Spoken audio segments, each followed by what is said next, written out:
I am so glad you convinced me that the family car should be the Defender 110. It is so beautiful inside. It's so comfortable, and it just feels indestructible. Yes, it really is. I've been waiting a long time for the new model to come out. The Defender 110, I'm telling you, it's my favorite car of all times. It's my third one. You know, I have stories of going off-road. The guy managed the group. He was like, what are you doing in this beautiful car? I'm like, I'm going off-road. He's like, are you sure? Because you can use one of ours. And then they look like Mad Max cars. I'm like, no, we're going to do this. And he was shocked. Wow. Well, it's great because the Defender has been reimagined for 21st century adventure, and its unparalleled off-road ability, as well as its robust interior, are invaluable whether you're headed towards uncharted territory or just a weekend of exploration. The Defender 110 tackles challenging surroundings with absolute confidence. The SUV conveys strength outside and in, featuring peerless technology like an intuitive driver display and an award-winning infotainment system. That's my favorite part, to keep you connected no matter where the journey takes you.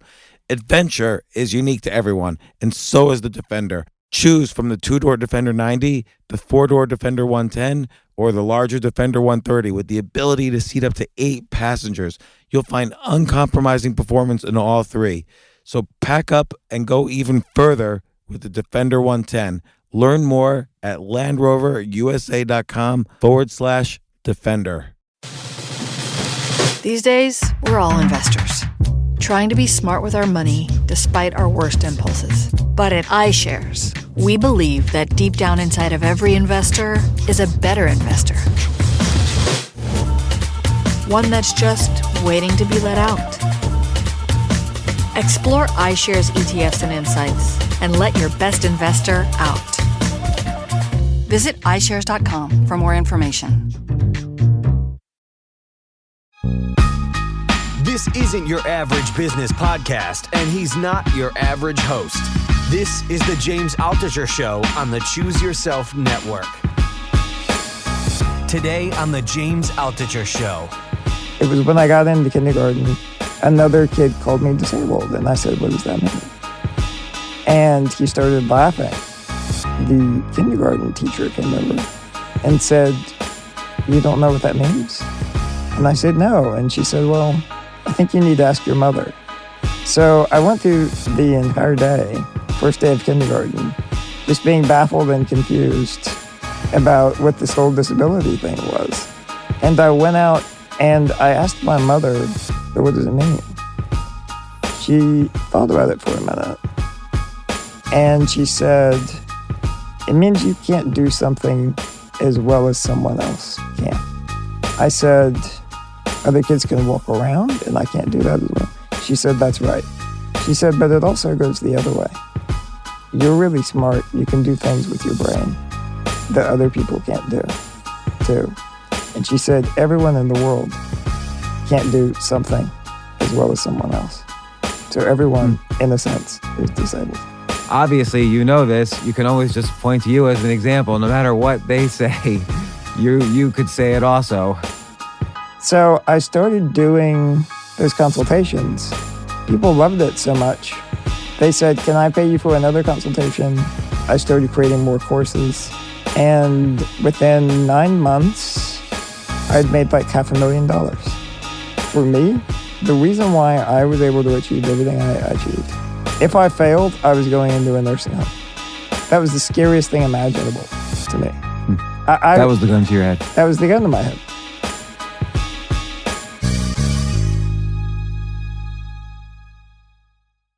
Okay, so John, how old are you, by the way? 34. 34? Yeah. I'm 49. Yeah. Technically old enough to be your father if I had started young, but I was too geeky to start that young. Yeah. One of the things that just happened recently is all of the adults with my disease formed a private Facebook group. And there aren't that many of us. Right, because you even mentioned in one of the articles that you're like one of the oldest people around. I'm one of the oldest with my type of my disease. And I'm the only one over 30 with my type that I think doesn't have a ventilator. So yeah, in part of my world, I'm ancient. But, in everyday life, 34 is just Not too bad. Are Still you getting started. the oldest one in your Facebook group? I don't think I am. I think there are a few others that are a little bit older. There was one in his 40s that just passed away. That I think he was the oldest. But yeah, it's really cool to be involved with them. But most of the adults are, in their 20s in that group. So yeah, I'm kind of the old one there. And let me just ask, is this, you're recording, right? Good. So do you find most of the people in the 20s who are on this Facebook group a little bit scared? Yeah, I'm actually not very popular amongst people with my disease because most people, they grew up in a world where everyone is treating them differently. Like they don't have any expectations for them. That's one of the greatest trials of having a disability, is living in a world where people don't expect you to do anything, where most people expect that, you're just going to be at home watching TV, just trying to survive, live out your days as best you can. And because of that, most people with disabilities don't have any expectations for themselves. In their world, that's not normal. It's not possible. I mean, do they get, when you say that you're not very popular among them, is it because you've achieved so much and you push them? I mean, part of, I think, a survival strategy is to achieve. Yeah. Right? Because they say the two most dangerous days in a person's life are the day they're born, or the year they're born, and the year they retire. Yeah. Right? Those are when people are likely to die. Yeah. The 2 years when people are most likely to die. And you're basically saying, don't retire just because no matter how great the disability is. Like there's always things to achieve and to do. And I should mention, by introduction, Jon Morrow, your blog's unstoppable.me, correct? You've written tons of blog posts that are so extremely valuable. You've built multi-million-dollar businesses, and we're going to talk about that, but it's kind of in the context, it's almost bad that it has to be within this context, but it is what it is. Sure. It's in the context, you were born with spinal muscular atrophy. Did I get that right? You got it right. And what does that mean? So what it means is, to get a little bit technical for a moment, our bodies have two different types of nerves. We have motor nerves and we have sensory nerves. So your motor nerves are what allows your body to move. They're all over your body. Your sensory nerves are what allow you to feel, okay? The motor nerves in my body, they don't get enough, because of a genetic defect, they don't get enough protein to repair themselves. So over time, the motor nerves die all through my body. So when you were young, let's say when you were a little boy, were you still kind of running around a little bit, or was it fast? So my disease, I was actually diagnosed at 6 months old, which is really early. There are three different types of my disease in general. So they have type 1, type 2, type 3. And type 1 is the most severe, type 3 is the least severe, right? They thought I had type 1 because I never walked. I never even crawled properly. The reason why my mother took me into the doctor is she noticed I was trying to crawl, but I was kind of like dragging my legs behind me, and it looked awkward. And she was worried, so she took me into the doctor, and that's when they did a muscle biopsy back then. Now they have genetic testing to where they can see exactly what's going on. But back then they did this muscle biopsy and they determined that I have spinal muscular atrophy, and they thought that I had the most severe type. So they told her, she went in, she brought me in, and they said, we've got bad news.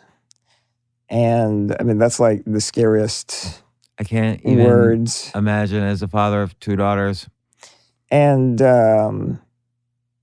my mother's told me the story. She said the doctor actually looked down at the ground and he couldn't say it at first. But he said, I'm sorry, your son has a type of muscular dystrophy. We think that he has the most severe type. He's probably going to die by the age of 2, is what they told her. And she said, why? And said, well, most kids get pneumonia and they just can't fight it, which is what kills the majority of people with my disease, pneumonia. Because your lungs are also losing their motor neurons, so they won't be able to expel the so whatever builds up there. Can't cough hard enough. Mm-hmm. So they told her, that I wouldn't be able to fight it, that it would happen. And I mean, I've got the most incredible mother in the world. The response that she gave the doctor, she said she cried for a minute or two.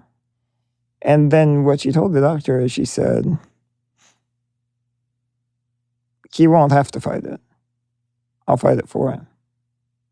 And so, I mean, for the next, for my entire childhood, she was a warrior, She fought for me the way only a mother can. She took me to all the best specialists, all the best doctors. She insisted that they allow me into public school, even though they wanted to put me in a school for physically disabled and mentally retarded children. But she wouldn't allow that. She actually went to the school board and fought to get me in public school. And she fought to keep me alive. Growing up, I had pneumonia 16 times. Oh my gosh. And I almost died multiple times. Probably the worst one of the ones that I mentioned in the post on Unstoppable, is to help me cough. She had to push on my ribs and sort of supply the force necessary to help me cough. And we did that so many times that my ribs cracked. And every time she did it, it was just horrible pain. Yeah, because as you mentioned, there's 2 types of neurons, motor and sensory. Your sensory neurons are fine, so you're feeling the pain. So I'm feeling the pain. I can feel everything. I just can't move. And so yeah, she had to push. And she had to do, so many incredible things. Push on broken ribs. She had to stay awake all night. And what the other thing they do is this thing called chest percussion, where you pat on your chest to kind of loosen things up. And she would wake up every 2 hours and do that, all night, all day. Because and just for the listeners who are listening, so people listen mostly when they're, let's say, commuting to work or in a gym or whatever. Jon is sitting here and you're in a wheelchair, and basically you're you can't move from the neck down. Is that correct? Yeah, I can really only move my face. And even, my face and everything is slowly getting weaker.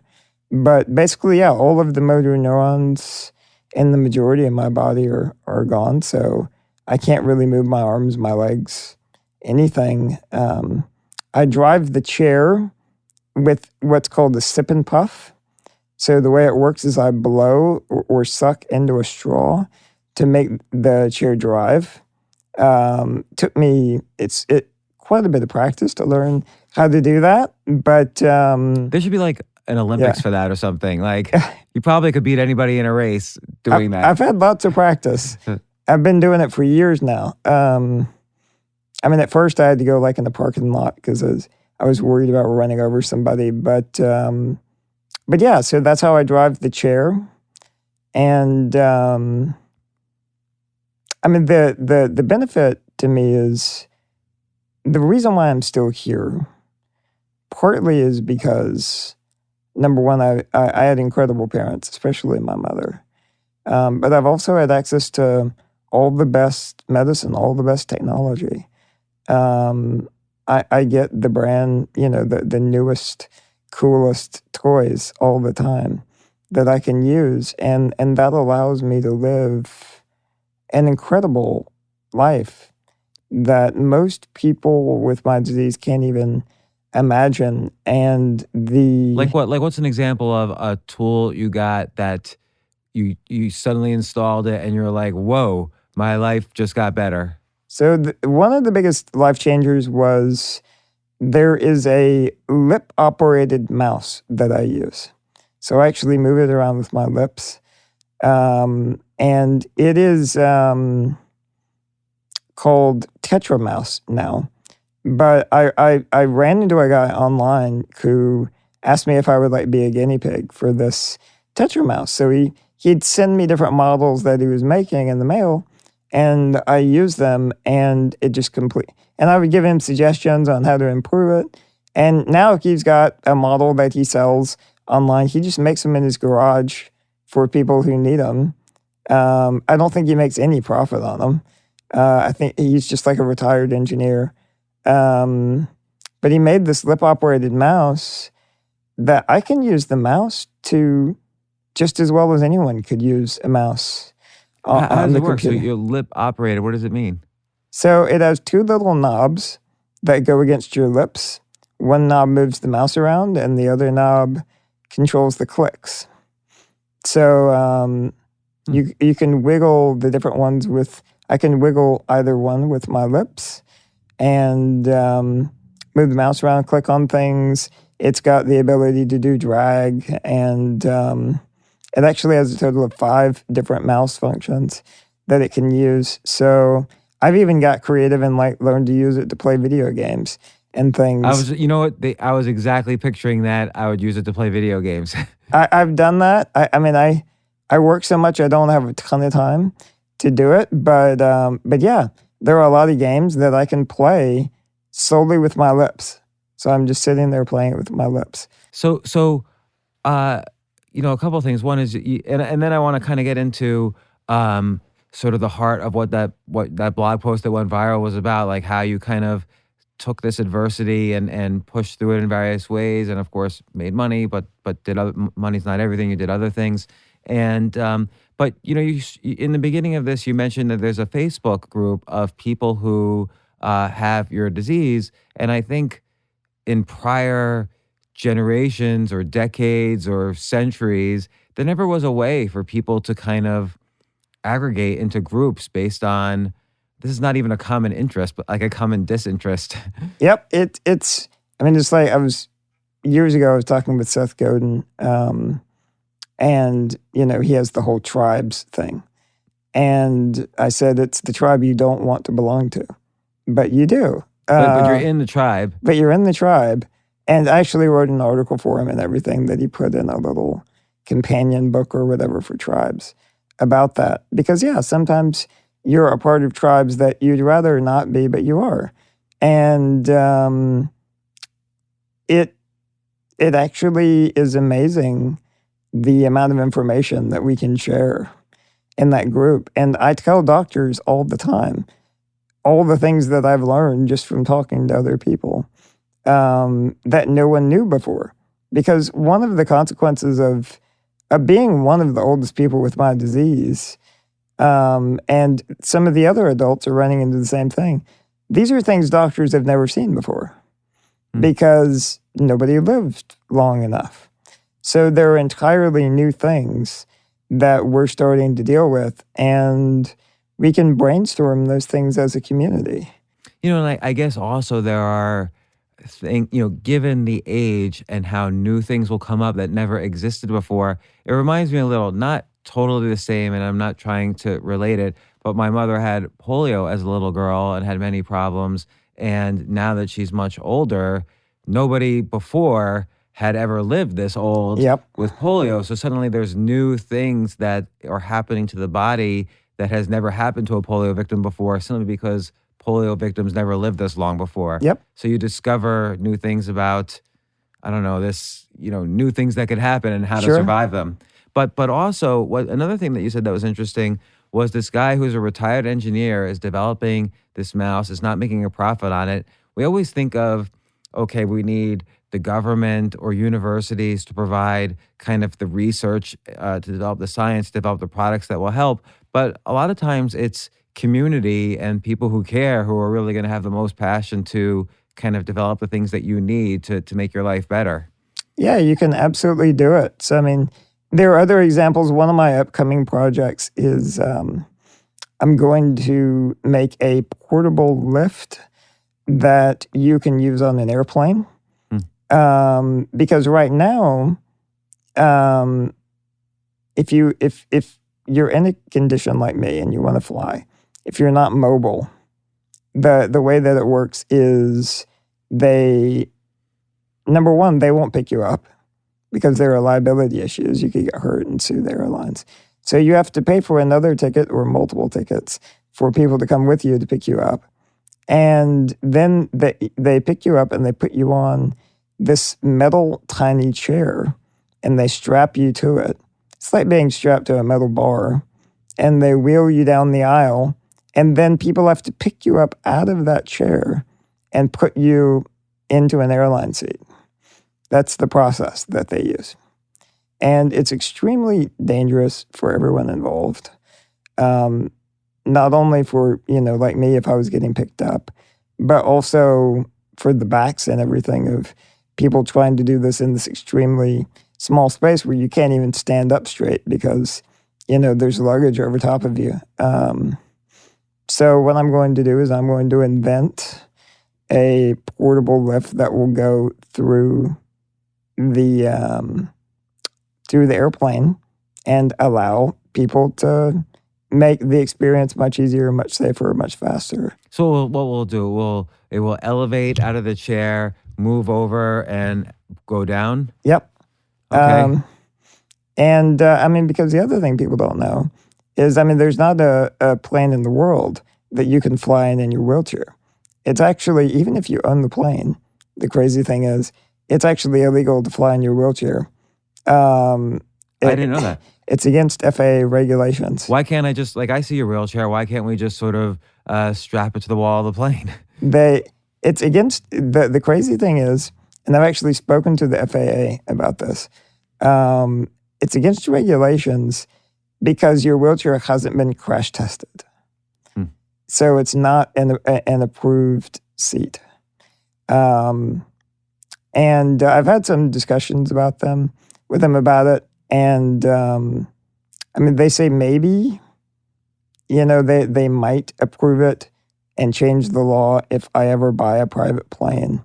And they might let me ride in the wheelchair as sort of a test case. I had to get doctors to supply me a note that said, because my bones are so fragile, regardless of what chair I'm in, if the plane were to crash, I would probably die. Which is so silly because if the plane were to crash, a lot of people would probably die. Yeah, everyone would probably die. So I want to, part of what there's a lot of things that make your story amazing, but I think it's your insistence that no matter what happens and no matter what condition your body is in, things can be achieved. There are steps that anyone can take. Sure. And I get the sense when you're writing that you're not writing about yourself, but you're writing for everyone. There's steps people could take to kind of make their lives better. And in particular, financially better. So because a lot of what holds many people back is the feeling that they can't be financially free. Yep. And so you've talked about how you were encouraged not to make any money because you had to make less than a certain amount in order to stay on Medicaid or Medicare. I get them confused. But you figured out a way around that. You wanted to make money. You didn't want to just sit around and watch TV. I did. So I was in my 20s. This was 2010. I was on Medicaid. They were paying for about 40 hours a week for nurses to come in and stay with me. And they also paid all of my doctor bills and everything. In total, it was probably over $100,000 a year that they were paying. But I was limited to $700 a month. You couldn't make more than $700 a month. The way it worked, so every state is a little bit different in the way that they handled this. The way it worked in North Carolina, if I made more than $700 a month, I had to give them all of the excess. So That's crazy. So if I made $5,000, I'd have to write them a check for $4,300. So it sort of just doesn't make sense to work when you're in that situation. So most people with severe disabilities, they don't work because you're sort of incentivized not to work. And to some extent, a lot of people who don't have disabilities think that's the dream, to not work and to have benefits around that. I'm not being political here. Sure. I'm just saying a lot of people just don't like their jobs and they'd rather watch TV all day or do something else all day. But you figured out a way to kind of A, get through this loophole, but B, do things you enjoy and love that is quite lucrative. Yeah, well, the terrible thing is, one of the things I've noticed talking to a lot of people that are trapped in that situation, I mean, in some ways it does sound like a dream because you get taken care of for free. You don't have to do anything. The downside is you go through your life feeling entirely useless. And people's sense of self-worth and their confidence just goes to the floor. Which affects health. It affects health. And a lot of people, they basically give up and die. I've seen multiple people with my disease that they just basically one day decide to refuse treatment and they die. And it's because they're depressed. Yep. Which is why they refuse the treatment. Maybe their caregivers passed away or are no longer around, Yep. or they never had, and now they're out in society without kind of the buffers they had before. And they just, before we get into kind of how you sort of, started doing your many achievements, how did you kind of overcome initial depression? So one of the things is just the way I was raised. I was very lucky. It was funny. My mother never told me I had a disability when I was growing up. I didn't find out in kindergarten even what the word disabled meant, or just the idea of a disability. It was when I got into kindergarten, another kid called me disabled, and I said, "What does that mean?" And he started laughing. And the kindergarten teacher came over and said, "You don't know what that means?" And I said, "No." And she said, "Well, I think you need to ask your mother," right? So I went through the entire day, first day of kindergarten, just being baffled and confused about what this whole disability thing was. And I went out and I asked my mother, when I got out of school, I said, "What does it mean?" And she thought about it for a minute. And she said, "It means you can't do something as well as someone else can." And I said, "So, other kids can walk around and I can't do that as well?" She said, "That's right." She said, "But it also goes the other way." She said, "You're really smart. You can do things with your brain that other people can't do, too." And she said, "Everyone in the world can't do something as well as someone else. So everyone, in a sense, is disabled." So kind of the flip side of that is you kind of take an inventory of what you maybe can do Yes. better than others. Do you think everybody has something they can do better than others? I think so. I think everyone has something. And the key is to find that something. And my entire life, my mother, my teachers, I had tremendous teachers, developed my sense of, here are all of the things I can do with my brain. I can program computers. I can write stories. I can do all of these incredible things. And so when I grew up, I had a sense of self-worth and confidence. I knew that I could contribute something to the world. And so I wasn't depressed, I was frustrated because I knew I could contribute, but I was trapped. I actually got job offers. When I graduated college, so I went to UNC Charlotte, and What'd you major in? I majored in English literature. When I graduated, I had actually 12 job offers. From where? From different places. Everywhere from the Food Lion, which was a grocery store chain. They wanted me to be a manager, to a radio station because I managed a radio station in college, to two top real estate firms because my father was a real estate developer and he taught me a lot about real estate. So they offered me jobs. And my father also offered me a job. And I couldn't accept any of them. And some of the jobs from the real estate firms, they were 6-figure job offers right out of college. Well, why do you feel you couldn't accept any of them? Because if I did, I would lose all of my medical benefits. Unless you wrote the check. Unless I wrote the check. And it wasn't quite enough money to be able to pay for everything myself. And at the time, I couldn't get insurance. This was before Obamacare. So it's a pre-existing condition. If I went and asked for insurance, they would just laugh at me, I was trapped and frustrated. So what I started doing was writing articles for free for different blogs on the web. And what would you write about? What were some of your first blogs? So I was writing about, at first I started with personal finance because my father taught me a lot.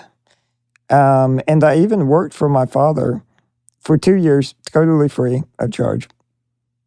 And he basically, the deal that we made was he would basically pay all of my bills and everything. And I would come work for him. So it was a way to get around the problem. And what'd you do for him? I raised money for him. So he's a real estate developer. And he needed investors. And one of the things that I learned, so being in a wheelchair has certain advantages, okay, that most people never exploit. But I do. So, you really shouldn't feel sorry for people in wheelchairs. When I go to the DMV, they let me to the front of the line. People give me discounts on things all the time, even though I don't ask for them. And one of the other things I learned growing up was that if I tried to ask people for something, they almost never said no. And so you would go to so let's say your dad he had an idea to develop some land into a shopping complex or whatever and needed investors. You would make the appointment and you would go to the person's office. Okay, someone would help you presumably. You get to the person's office and you're there and you're pitching the dream. And what would their reactions be? So I would cold call on different investors. I'd just show up at their office. Number one, they're not going to throw you out. You're in a wheelchair. People would feel terrible about that. I would sit there and talk to the secretaries until they could find a moment to squeeze me in. And I would go in and I would talk to them about whatever the development was. And the only thing I would ask them to do is if they were interested just to go see it. So I wouldn't ask them for money. I would just say, do you want to take a trip out to the site? And going in there and talking to them like that, I had almost a 100% close rate. Almost nobody said no. No to the visit or no to eventual money? No to the visit. And we ended up constructing the visits to where we would bring 10 people out at a time. And my father would get the mayor to show up and talk to them about it, do this whole show. And we would spend time with them. It was all really impressive. We would show them all the numbers. And literally to those meetings, too, we never had anyone leave without writing a check, ever. Let's stop to take a quick break. We'll be right back.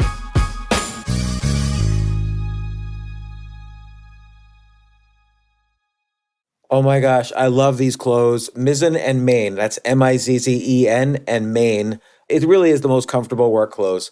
Travel clothes. I had to travel this whole week. I'm traveling for a week and a half, and I just took Mizzen and Main clothes with me. Close out 2023 in style with comfortable, breathable, packable, and machine washable pieces from Mizzen and Main. As you wrap up your year-end goals, enjoy a Mizzen and Main dress shirt that you can wear confidently. I like that they've very, very just nice, solid colors. I don't really like to get all fancy in patterns and everything, although they do have some pattern shirts, but very comfortable clothes, stretchable pants. It's just super comfortable, but they look professional, and you can wear them casually or professionally. I like some of their flannel shirts or untuck shirts. I love untuck. I never tuck in. So again, whether you're shopping for a special someone or giving yourself the gift you really want, I just buy myself gifts. Mizzen and Main is the perfect gift for any guy who works, travels, and or cares about looking and feeling great. As you could tell by my many photos across the internet, I care about looking fantastic. I'm practically a model. And let's be honest, every guy loves to look great. So again, shop now at mizzenandmain.com and save 20% when you spend $130 or more using promo code James. That's promo code James at Mizzen and Main, Mizzen and Main.com.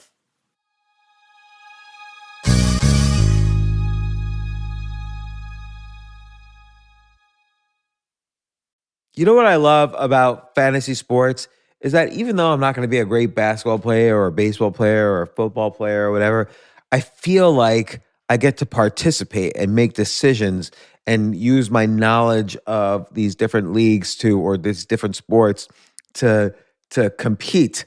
So it's like I can pick my team or I can pick my favorite players, and I could use my knowledge to make predictions and maybe even make money. So with the basketball season here, you can now pick combo projections across football and basketball from the Specials League on Prize Picks. This is a league created specifically for combo projections that include two or more players from different sports or leagues. Want to play alongside some of Prize Picks' favorite players like rapper Meek Mill and comedian Andrew Schultz, who's also been a guest on this podcast, and I've been a guest on his? You can now find community plays under the promos tab of the app to view entries for some of the biggest names in the Prize Picks community each week. Look, Prize Picks even offers a reboot policy so that your entries stay in play even if one of your players gets injured. For football and basketball games, if you have a player who exits the game in the first half and does not return in the second, that player is rebooted. Prize Picks is the only daily fantasy sports platform with an injury insurance policy. What? So, I love playing it. I love anywhere where I can use analytical ability with my interests to demonstrate some skill and maybe make some money. And I like the game-like aspect.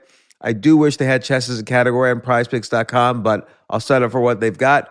Maybe I should make my own fantasy chess league. But in any case, I love Prize Picks. Go to prizepicks.com/James. Use code James for a first deposit match up to $100. That's the easiest $100 you're ever going to make. So that's prizepicks.com/James and use code James. Daily fantasy sports made easy.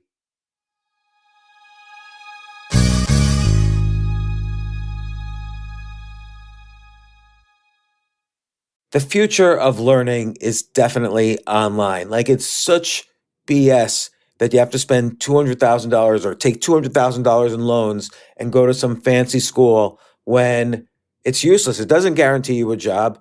Most employers, including me, do not care about degrees or grades or anything like that. We want to care that you love what you're doing, that you know what you're doing, in some cases that you have experience or that you're willing to learn. But people in general love learning and are curious. Like, the key to success is curiosity. And I think masterclass.com is the perfect model for online learning. I'm really happy they're sponsoring this episode. If you're going to give a gift, give the gift of learning. Masterclass makes a meaningful gift this season for you and anyone on your list, because both of you can learn from the best to become your best, from leadership to effective communication to cooking. Let me tell you some of the classes I've taken. I've taken comedy from Steve Martin. I mean, can you believe I can take a class from Steve Martin on comedy, or Judd Apatow, my favorite comedy director? I could take an actual class from him on writing. Wolfgang Puck on cooking, Dan Brown on writing, or Judy Bloom, who's been on this podcast, on writing. By the way, Wolfgang Puck also has been on this podcast. It's such a pleasure. I try to take classes all the time from masterclass.com. And whether you're watching Masterclass on TV or listening in audio mode in the app or on their site, the quality speaks for itself. It's like these Masterclass instructors are your own personal mentors that are going to help you reach the next level.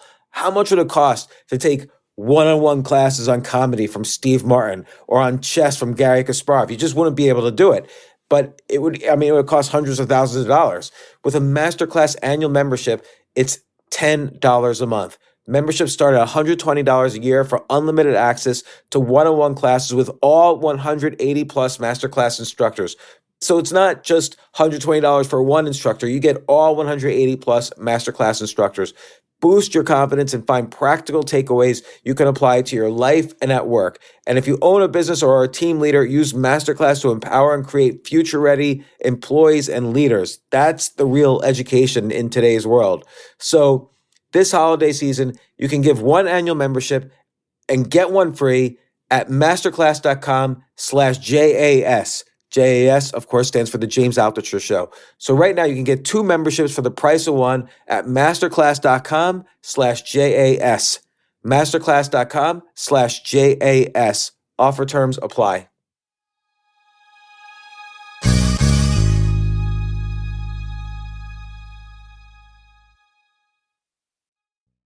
Every podcast I do is so personal and special to me. The podcast is all about how people can be better performers, even peak performers at whatever it is they're passionate about.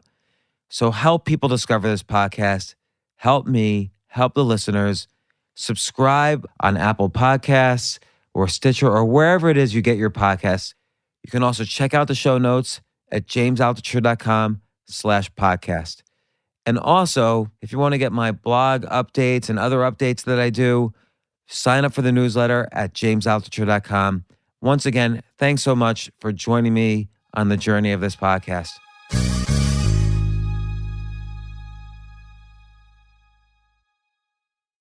Run me through the economics of what a real estate project looks like. So let's say it's a shopping complex, or I don't know, what kind of complex would it be? So the main thing he did was he would buy farmland from families, and then he would get it rezoned, and he would put in the utilities, electricity, plumbing, all of those things. And then he would sell the land to other developers that would then build whatever he had it zoned for. So it could be shopping centers, it could be neighborhoods, it could be whatever. But all he handled was basically the land part of the deal. I kind of feel like this is a clean business to go into. You don't have to deal with construction companies and all the architectural approvals and all this stuff. You kind of have to, you have incentivized sellers, like let's say families that are no longer into farming for various reasons. You buy their land, not cheap, but relative to what it is. Rezoning it involves building a relationship with the mayor and the town council, like, hey, we're going to bring in more taxes, we're going to build out a suburb, and it's going to bring in more money for the town, and then you simply flip. Exactly. That seems like a very good business model. It is, and my father made a ton of money. I mean, over the years, he's made millions and millions of dollars doing this, because typically when you rezone the land, it doubles or triples in value immediately.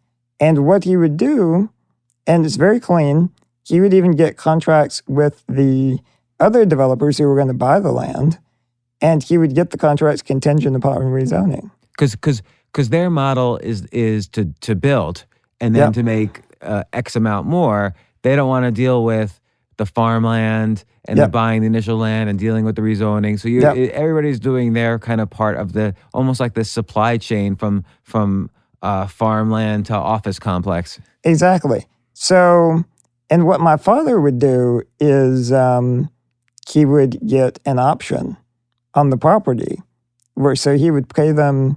He would say, "Okay, I'll give you $100,000, but I'm going to go in and get your land rezoned.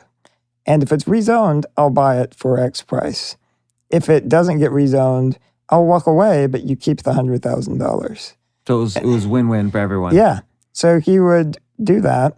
And then once it got rezoned, he would have to pull together the money to buy the land, but he would already have contracts from developers who were agreeing to buy it. So I would go to investors, here's the contract from the developer who's going to buy it. Here's the rezoning plan. Here's the mayor and everything they think. I mean, it was just... I feel like writing you a check right now. Like, how could anybody not write a check for that? Like, the money was baked in. Yeah. So I would do that, and over 2 years, I raised $50 million for different land deals that we did. And it ended up becoming a pretty big company. And then the real estate crash happened. And all of the developers couldn't get financing to fulfill their contracts on the properties. So literally every contract on every property fell through in 2010. My father lost $50 million. He lost everything.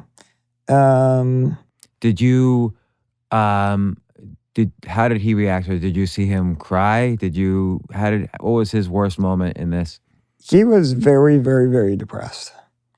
I would say borderline suicidal over it, because he went from a man who they treated him like a king in these little towns where he'd go buy the land. And he's spending millions and millions of dollars. And he went from that to fixing up cars in the garage and trying to flip them. And he would even clean out office buildings at night because he didn't want anyone to see him. So it's like a classic story of like real estate mogul to janitor. Yep. He lost everything. And in the process of losing everything, he also couldn't support me anymore. So I was on Medicaid, and my father had been paying my rent, all of those things. I was on Medicaid. I couldn't make any money. The real estate was just in shambles in 2010. I needed to find another career. So for the past 2 years, I've been surrounded by millionaires, raising money for all of these deals. And I learned a ton about personal finance. So I started blogging, and within 2 months, I got nominated for, it was like a Webby Award for the best new personal finance blog in the world. I started getting all this traffic. And I started getting offers from other big blogs to write for them. So I started saying yes. And some of them even offered to pay me. And I said, well, you can't pay me, but I'll tell you what, if you like the article, one day I'm going to ask you for a favor. And you can't say no. And so I started writing articles for these sites. I became one of the most, if not the most popular writer on most of the sites that I was writing for. What would be like a typical topic that would get really popular? Like, what would be a typical article that would get really popular? So most of the things I was writing about for these different sites was marketing, blogging, writing. I'd always been a pretty good writer, so I wrote articles about how to be a better writer too. And some of them went mildly viral, a few thousand shares. And then I started writing ones in 2009 and 2010 that went majorly viral. Over 1 million page views viral. And like, what's one of them? So one of them was a story that I told about my mother. It's called On Dying Mothers and Fighting for Your Ideas. I wrote it for Copyblogger. And that one went insanely viral. About a year later, I wrote one for the biggest blogging site at the time. It's ProBlogger, and called How to Quit Your Job, Move to Paradise, and Get Paid to Change the World. And that was after I had moved to Mexico. That one went insanely viral. So let's focus on that one. So you went to Mexico to reduce your healthcare costs, and kind of this was your loophole of getting around the Medicaid thing. This was my escape. So Medicaid was they were having a budget crisis. They were talking about reducing the amount of support they would give me. And my mother lost her job, got laid off, all at the same time. It's during the recession, everyone was having trouble. How did you, were you getting depressed? Have you ever, so your mom and dad now were depressed. And was this a weird situation where you kind of almost had to uplift them? So I ended up having to, for a few years. I had to, I bought, when I finally got going in Mexico, I bought my father a car. I did all different kinds of things. That must have felt good. It was to go from a guy who was on Medicaid, who couldn't support himself, to supporting myself, both of my parents, and everyone around me. Yeah. When I bought him the car, I cried. And he cried. And it was a beautiful thing. And he ended up turning everything around. He's doing fine now, all of that. But for several years there during the recession, it was really hard. And what I did was, I was writing all of these articles for free. And I finally decided, all right, healthcare is cheaper in Mexico. I can get everything I need for $1,500 a month. Get round-the-clock care from registered nurses, all of these things down in Mexico. So when my mother got laid off, we packed our minivan that's sitting outside your studio here with everything that we could fit into the minivan. We had it loaded down. We had my hospital bed on top of the van. And it was so loaded down, it was like almost scraping the ground. And we drove over 2,000 miles from Charlotte, North Carolina, down to Mazatlan, Mexico.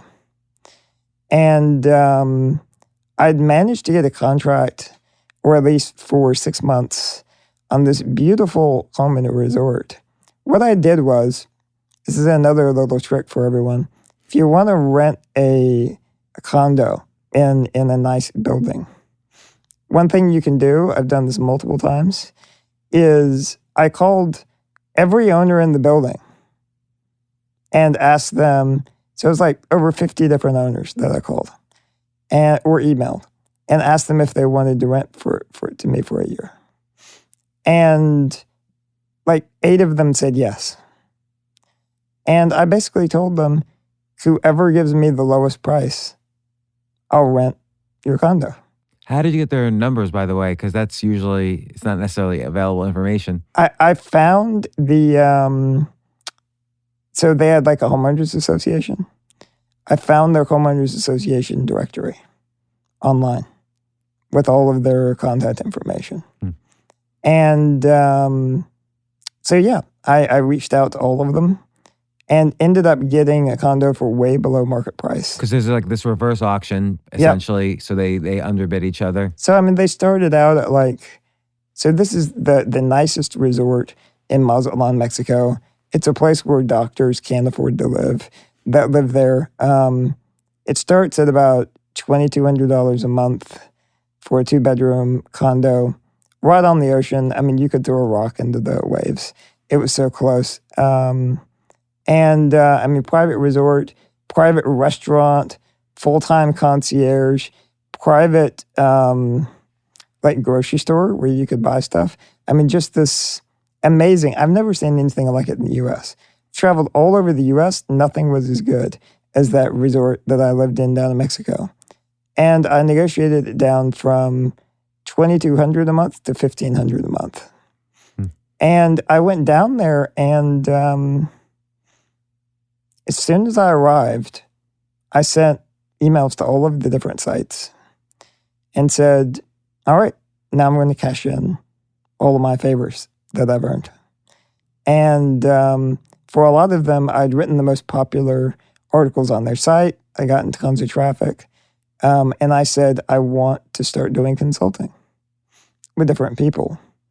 And in particular, Brian Clark over at Copyblogger, I'd written a bunch of articles for them. I'd even edited articles for other people. I'd worked for Copyblogger over 40 hours a week for free for a couple of years. And so and he knew that one day I would ask for something. So I said, I want you to send an email to all of the Copyblogger readers and tell them that I'm accepting consulting clients. So I wanna unpack that for 1 second, because I think people underestimate the power of free.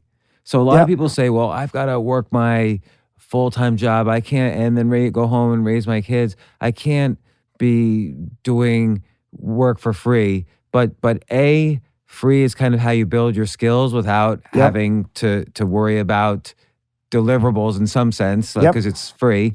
And B, obviously, you know this, you can always just point to you as an example. No matter what they say, you could say it also. Yep. So yeah, I mean, I at Copyblogger, I'd become the most popular writer on the site. I was editing other people, and I trusted Brian to one day repay that to me. And he did. I mean, 100 times over. So as soon as he put out an article saying, John's open for business. This is the kind of consulting he lived. And what kind of consulting did you offer? At first, I was offering, I'll critique your blog for $99. So I did that, and he put it out there, and I got 300 people within 24 hours. Wow. Who wanted me to do it. So that's like $30,000. Yep. So I started doing those consultations. People loved it so much. They said, can I pay you for another consultation next month? I had people start asking me that. So I went over to PayPal, and I set up a recurring thing to where they could pay me $99 a month to come take a look at their blog. So I converted that into, I ended up getting, I think, 30 people who did that. So that was an immediate $3,000 a month on autopilot. And the critique only took about 30 minutes that I would do. But still, 30 people times 30 minutes. All right, that's a 15-hour work week. Yep. And that was $3,000 a month. Mm-hmm. And over time, my reputation, started expanding. I started getting more and more bigger, like companies starting to come to me. And I raised my rates up to $500 an hour. And I mean, this is all in the span of 2 or 3 months. After about 3 months, I was making over $100,000 a year in consulting revenue. And I was also building out my own product on the side where I would teach people how to write guest posts for these other blogs. So in the how to write guest posts, so it's a course. It's not only how to write and what topics are interesting and how to find topics and how to write about them, but also how to maybe pitch a guest post. What are the best blogs to pitch to? Yeah, I even gave them, here are the 100 best blogs that you should go to. Here are their email addresses, all of those things, how to pitch them, how to write your posts, what to do after your posts, all of those types of things. And I called in another favor from different people and asked them to promote it. And which was good for them because they wanted good guest posts on their blog. Exactly. So I asked those different blogs to do it. Several did it without anything in return. And I put it on sale. It's like $35,000 in 24 hours. Wow. How much was the course At cost? the time, it was $200 or $300. I ended up raising the price over time to $600. And PayPal froze my account because I'd made, so much money in 24 hours. Right. They flagged you. It was unusual behavior in your account. Yep. And it ended up taking me 6 months to get all of that money unlocked. But I finally did. And then I started selling the course more and more. And then I finally launched my own site. And Unstoppable.me? Nope, this one was, it's called SmartBlogger now, smartblogger.com. Okay. At the time, the first domain name was Boost Blog Traffic, which I was sort of known for a guy that could get a lot of traffic. So I taught other people how to do that. And so I launched that site. I put up an opt-in page just for a pre-launch where people could put in their email address if they wanted to be emailed when the site opened. And within 2 months, just thanks to all of the people that I'd got to know by writing free articles for different things, I had 13,000 people on the pre-launch list just within 2 months. And so I started the site, I started writing articles, and I started creating more courses. And within 9 months, I'd made like $500,000. And what was the biggest, was it the courses that was selling the most? The courses, I also created a high-end coaching program where I would coach someone for an entire year for $10,000 per person. I sold that out several times. I started selling more and more of the courses. And it just grew. And the traffic grew.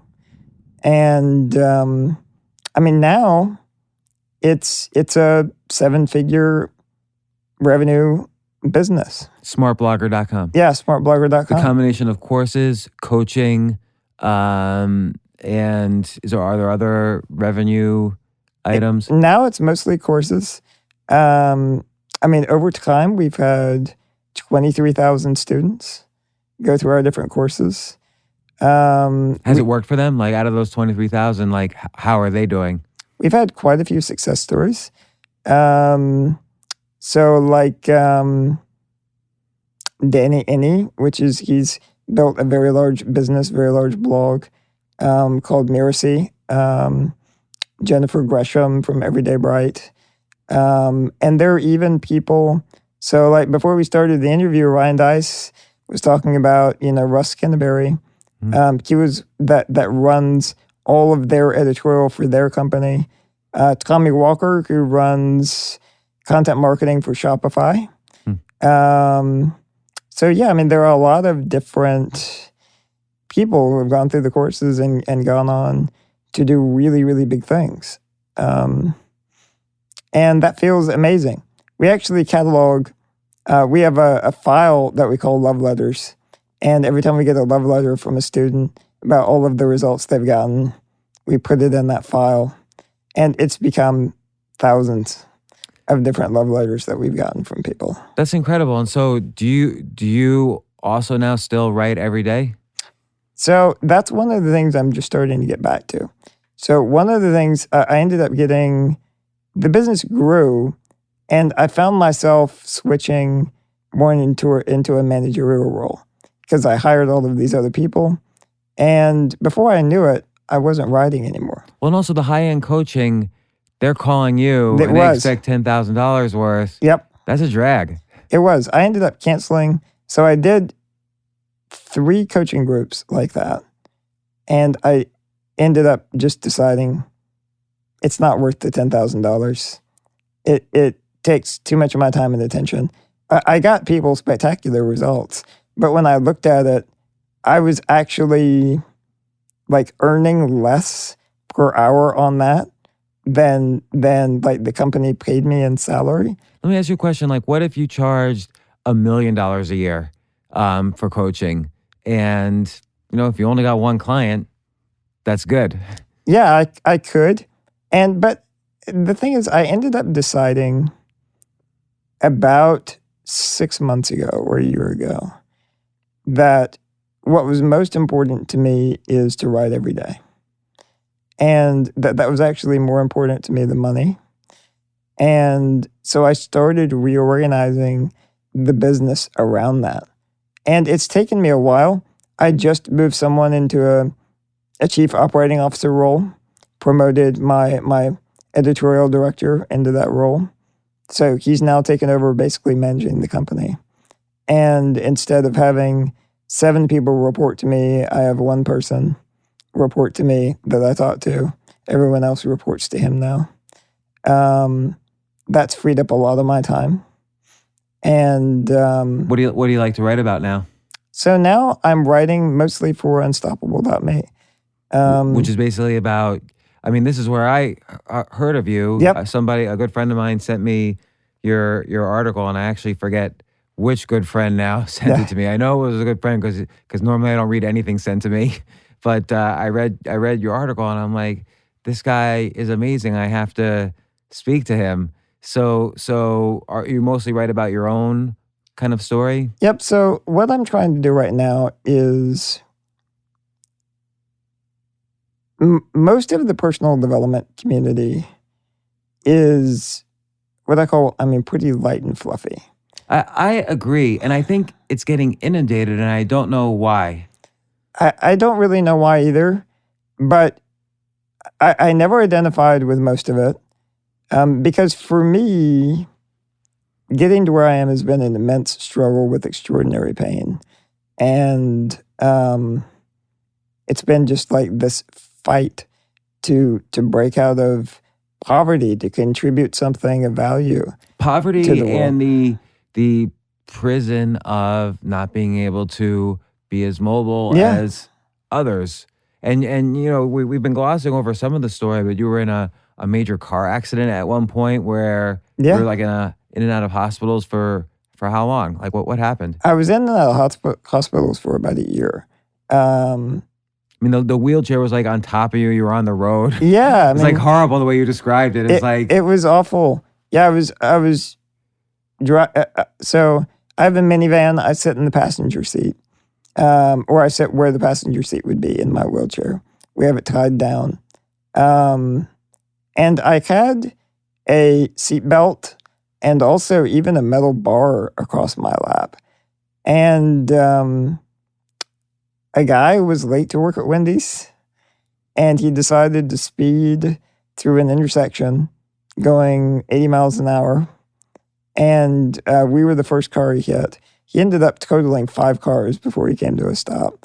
But he came through, and he pretty much ripped off the whole front end of the van when he hit it. And all I remember is lifting into the air and feeling my head hit something and just blacking out. Ugh. And my head actually had gone through the window. And the metal bar, the seatbelt snapped. The metal bar snapped. That was across my legs. It like broke a steel bar. I came out of the chair so fast, and it broke my leg too, my femur on my leg when that happened. And yeah, I woke up underneath the chair, with the chair laying on my legs. My legs were broken in a total of 17 places. My head was all cut up. I had blood pouring down my face because my head had gone through the window. Who was driving? My long-term caregiver. Was she okay? It called him Sarge. He was a guy. He was relatively okay. He was shaken up, bruised. But when I woke up, I called him Sarge. His name was Ron Sargent. And I said, Sarge. And he looked down and he saw me. And when he saw me, that's when he looked up and the whole front end of the van caught on fire. Oh my gosh. And the fire, I looked up and all I could see through the blood, the fire was coming through the air conditioning vents that were in the front of the car. And he ran around, and there was a guy from a gas station that ran over. They pried the door open, and they pulled me out of the car, out from underneath the chair. He got burned on his head when he was pulling me out of the car. But he got me out before the fire got to me. And I was just laying there on the sidewalk. And my feet were turned around backwards. My legs were just shattered. And I couldn't feel anything yet, though. I guess I was in shock or something. But I could look down at them and just realized this is really, really bad. And the first ambulance arrived, and he actually said, I can't take you. Because the second person, he was going so fast, he went through the front end of our car, plowed into another lady directly in the passenger door, pushed the passenger door all the way to the driver's side, amputated her right leg. Ugh. And she was bleeding out in the car. And so the first ambulance had to take her. Finally, another ambulance came, took me. About 30 minutes later, the pain started. And so, yeah, I mean, I went to the hospital. At first, I stayed a month in the hospital. They couldn't do surgery. Normally, they would do surgery and put pins and metal plates and all of these things in. But because I've never walked, my bones weren't strong enough to support that. So they had to just do the best they could setting the bones. They had to reset the bones twice, all 17 breaks while I was there, which is the most horrific experience of my life. But for I don't know what reason, they didn't put me to sleep. So I'm sitting there, while they're resetting. Didn't you beg them to put you to sleep? I did. I begged them. I yelled at them. I said everything imaginable. I get pulled to sleep if they want to pull a tooth out. I say, bring in the anesthesiologist. I'm going under. I don't know if it was because I was on Medicaid. Maybe they were worried about my lung capacity if they put me to sleep. I don't know what the reason was, but I went through that twice awake, which was, I didn't even know it was possible to hurt that much. But yeah, so I had to go through that for a month. I had internal bleeding too, and so they had to manage that. And eventually, I have a question about Sure. the legs.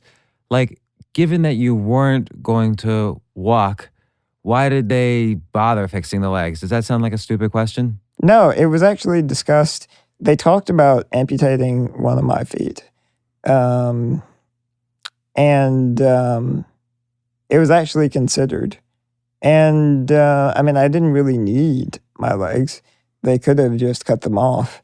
And it probably would have accelerated my recovery if they had. But, ultimately we decided that they thought they could keep them.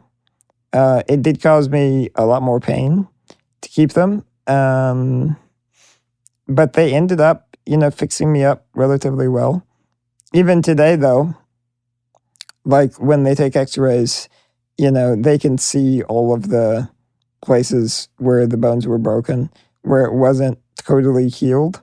So even today, I have to wear braces on my legs to support the bones because they'll never heal all the way. Do you think there'll ever be, and I'm sure there will be at some point, so the question is, in our lifetime, do you think there'll ever be like almost $6 million man bionic legs where like from your brain you could kind of control what your legs are doing and you would be able to walk around? Yeah, it's already been invented. Dr. Nicolaus at Duke University kicked off the World Cup 2 years ago with a guy that he'd built a brain-machine interface where he'd created bionic legs for a guy that was paralyzed, and he kicked the soccer ball to begin the World Cup.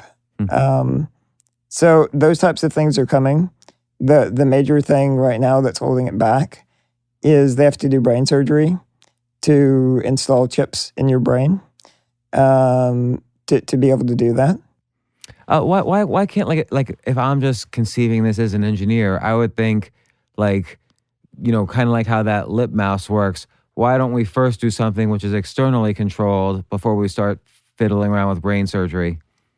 I mean, I guess, so if you're going to do a thought interface, I mean, they can do these things where they put these things on your head, but apparently because it's not enough direct contact with the brain that you can't control it as well.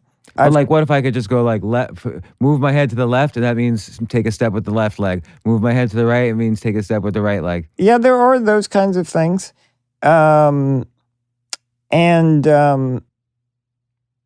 I'm even saying now, like, no amputation required. We're going to fit these like bionic or extraskeletal legs around your legs, and that's how you do it. Yep, it could be done. It could be done.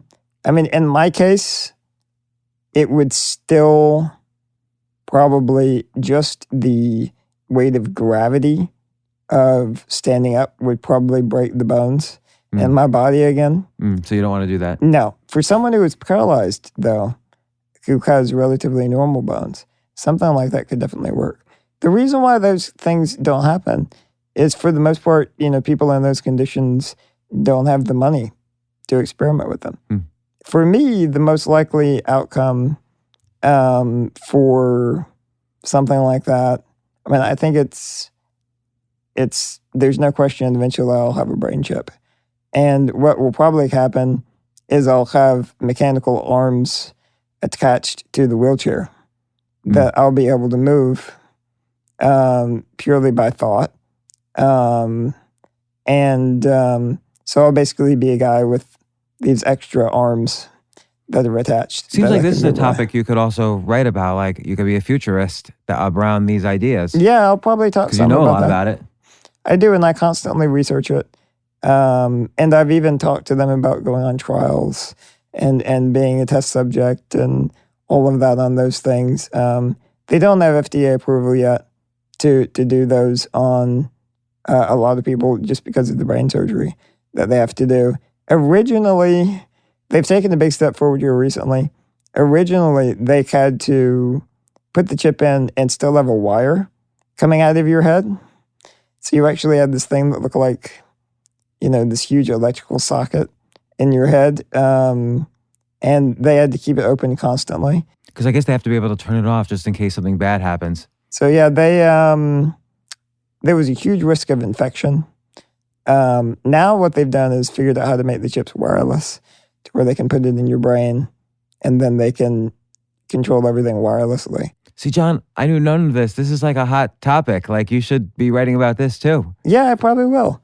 I mean, the reality is, I guess the big takeaway for people is I believe any limitation can be overcome. It's not always easy. So what would you say to someone, and I'm sorry to interrupt sure. because I know I just interrupted a valuable thought, so I really feel bad there, but someone sitting and listening to this and saying, well, I just can't, I love to do X, but I can't. What's the first kind of ways or steps they should get out of that feeling? Yeah, so the next article I'm publishing is about this. It's called, it's going live next week. It's called How to Accomplish Big Things Even When You Feel Small. And the first step is actually getting yourself to believe it's not only possible, but that it's normal. And what you have to do is, I mean, what I call it is reconstructing reality. What I did before I launched my business is I was listening to keep myself from going crazy, and also because I was surrounded just by, my father was losing all of his money, my mother lost her job. I was surrounded by all of these horrible things. I started listening to audiobooks and podcasts 4 to 8 hours a day. Wow. And the reason why, and it was all, so I listened to things like, Franklin Delano Roosevelt, Christopher Reeve. I listened to things of people who had dealt with disabilities that had accomplished incredible things. And I found any podcast with inspirational stories. And my goal was to spend more time listening to those things than I spent actually in my own life. Why is that? Why was that your goal? And the reason why that was my goal is I think that if you spend the majority of your time in worlds where people are accomplishing incredible things, all of a sudden, that started to seem normal to me because I'd spent more time listening to people who had done incredible things than in my current life where it looked impossible. And it trained my brain to believe that it wasn't difficult because there were all of these other people who had already done it. And I spent so much time listening to it that it became normal. Did you actually feel like your thought patterns changed? Like once the word can't came up, you would instantly deflect into, well, there was Franklin Delano Roosevelt became president. And Yeah. So, and it even became, I started to hold myself to their standards rather than the standards that a caseworker at Medicaid might hold me to, right? And their lives became so real to me that, I mean, it's kind of like, you know, you marinate a piece of meat. I was marinating my mind in incredibly inspirational stuff. And I mean, there weren't as many podcasts in 2010. Now there are so many amazing podcasts like yours. So even the listeners listening to your podcast, if you're going through an extremely difficult time, try to spend more time listening to inspirational stories than you do dealing with negative stuff. And even if you're working, like when you're going to work, when you're at lunch, have earphones in your ears and be listening. Don't spend any time with negative people. Just sort of marinate your mind in these amazing things. And when you do that, your perspective will shift. And you will start to believe that you can do some of those things. And I believe that's the first step to sort of getting yourself into the position to where then you can take those steps. Because if you don't believe it's possible for you, you'll never do it, right? So what I deliberately did when I got started is I brainwashed myself into believing that these things were normal, everyday, commonplace. what's the second step? So the second step is then to find out what the price is of what you want. So this is the other big thing that I realized. When I went to start a business, I also listened to biographies of successful business people. I mean, at the time, it was like Michael Dell, Richard Branson, people like that in 2010. And when I listened to their biographies, I wasn't interested in their business strategies.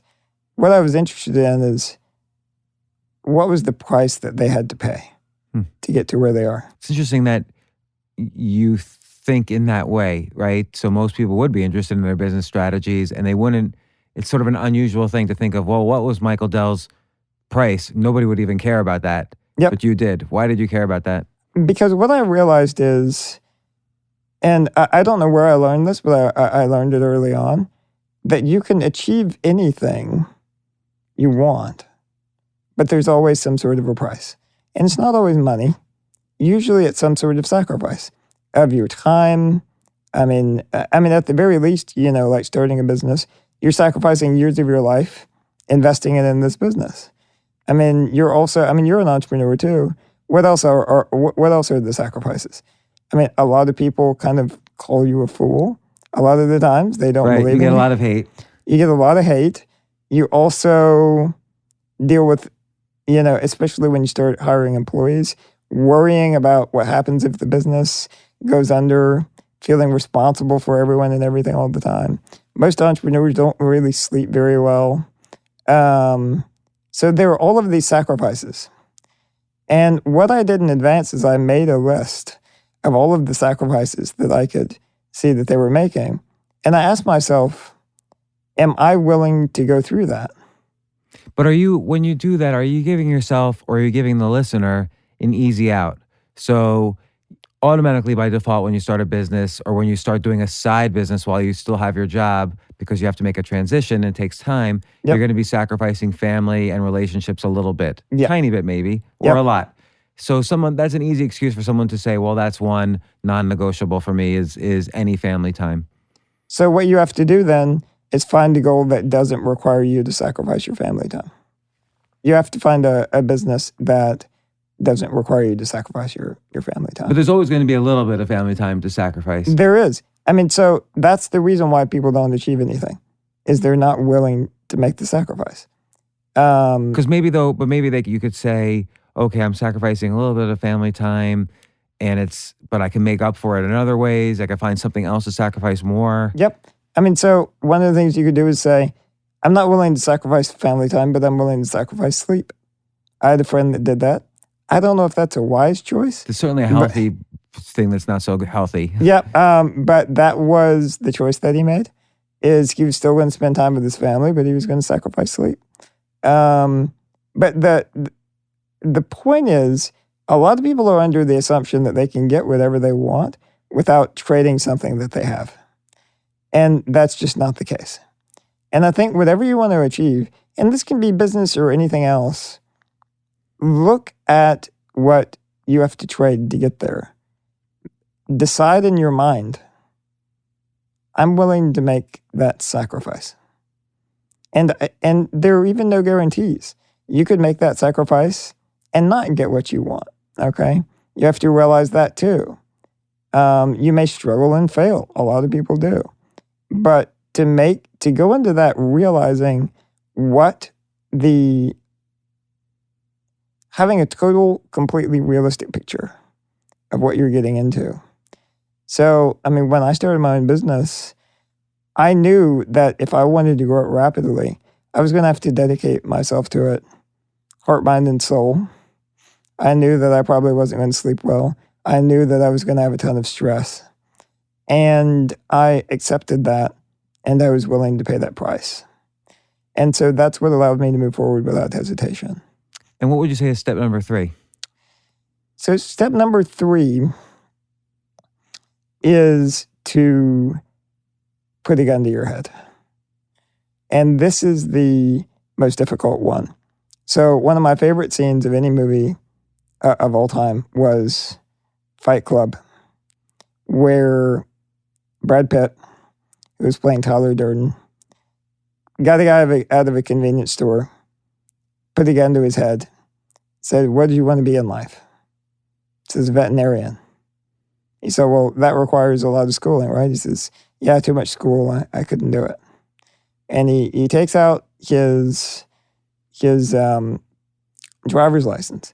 Said, all right, I have your driver's license. I have your address. I'm going to come back in 6 weeks. If you're not going forward to become a veterinarian, you'll be dead. I'll kill you. And he says, all right, so run away. So the guy ran away. And he said, tomorrow will be the best day of his life. And I think it's true. Now, it's a very extreme example. I'm not suggesting anyone put any guns to anyone's heads or threaten anyone's life. But one of the things that I'm a huge fan of, once you've decided what the price is, set up negative reinforcement to get yourself to do it. Like what? Like, for example, for me, the reason why I was able to achieve everything I achieved, if I failed, I was going into a nursing home. That was the scariest thing imaginable to me. That was the gun to your head. That was the gun to my head. I had to do it. I didn't have a choice. So for many people, they could say, well, I could decide tomorrow, but they could do that for 40 years. But they could sort of, the gun to their head in this case is, if I wait till tomorrow, I'm going to get on that slippery slope that lasts 40 years, and that's my life. Yep. So, I mean, there are simple ways for things. So, like, one of the things I've heard of people doing, and this requires a lot of courage, and it sounds crazy, but I had a friend who took naked pictures of herself when she was trying to lose weight, gave them to a friend, and said, if I don't lose 20 pounds within the next 6 months, I want you to post all of these naked photos of me where I'm fat on Facebook. That kind of almost sounds like a business idea. Send us your fat, naked photos There, with a timeline. there's a business called Stick, I think it is. Can't recall if it's STIKK.com, something like that. That is their business, is they hold you accountable with these things. I mean, there are other ideas like write an email resigning from your job and give it to a service that will automatically send it to your boss in 6 months. I mean, there are things like that that will, it's terrifying, okay, those types of things, but it will give you more energy and motivation than anything in the world.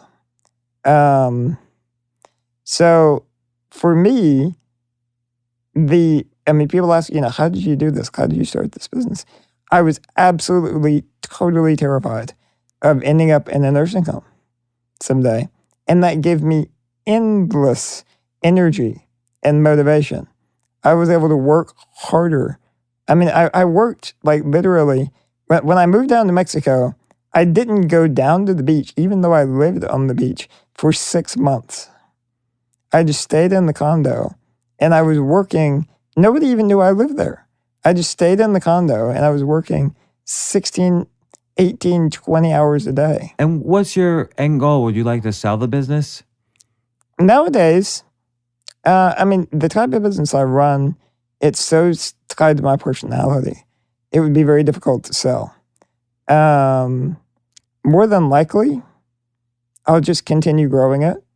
I mean, it's already relatively, if I wanted to, I could quit today and it would still generate hundreds of thousands of dollars a year in income to me personally.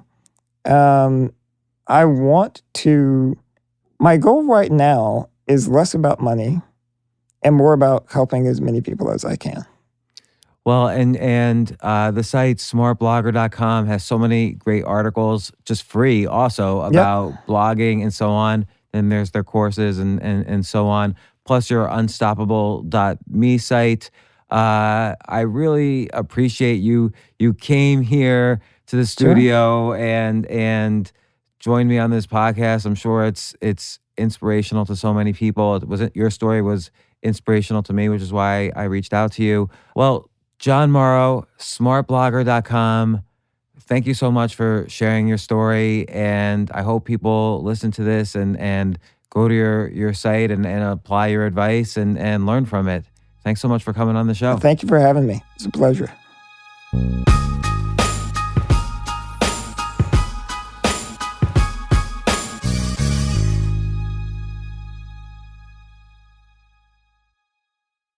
Hey, I am so glad you listened to this episode. I hope you enjoyed it as well.